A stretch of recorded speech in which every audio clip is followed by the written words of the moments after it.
You've got to come back. 6 মৌসুমের জনপ্রিয় Netflix series Peaky Blinders থেকে কিলিয়ান মার্ফির টমি শেলবি চরিত্র আবার দর্শকের সামনে আসছে নতুন cinema Peaky Blinders the Immortal ম্যানে। সিনেমার প্রথম টিজার প্রকাশিত হয়েছে 24 ডিসেম্বর। 1 মিনিট 11 সেকেন্ডের এই টিজার রহস্যময় অ্যাকশন ও উত্তেজনায় ভরা। I'm not that man anymore. টিজারে দেখা যায় পিকি ব্লাইন্ডার্সের টমি শেলবি বনভূমি, কবরস্থান ও নিজের বাড়িতে হাঁটছেন।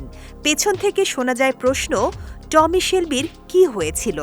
রক্তাক্ত সহিংসতা, বিস্ফোরণ এবং নাৎসি বাহিনীর উপস্থিতি টিজারের রহস্য ও উত্তেজনা তৈরি করেছে। শেলবি বলছেন, আমি আর সেই মানুষটা নেই। পাল্টা জবাবে শোনা যায়, তোমাকে ফিরতেই হবে।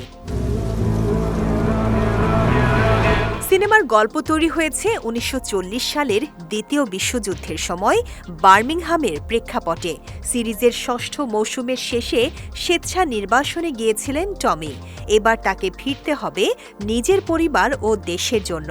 নির্মম কিন্তু প্রভাবশালী এই গ্যাং নেতাকে এবার জীবনের সবচেয়ে কঠিন লড়াইয়ের মুখোমুখি হতে হবে।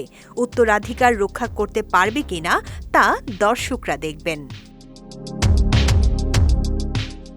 টম হারপারের পরিচালনায় সিনেমায় অভিনয় করেছেন Cillian Murphy, Barry Keoghan, Rebecca Ferguson, Tim Roth সহ আরও অনেকেই। সিনেমাটি 2026-এর 6 মার্চ প্রেক্ষাগৃহে মুক্তি পাবে এবং পরবর্তীতে 20 মার্চ থেকে নেটফ্লিক্সে স্ট্রিমিং শুরু হবে।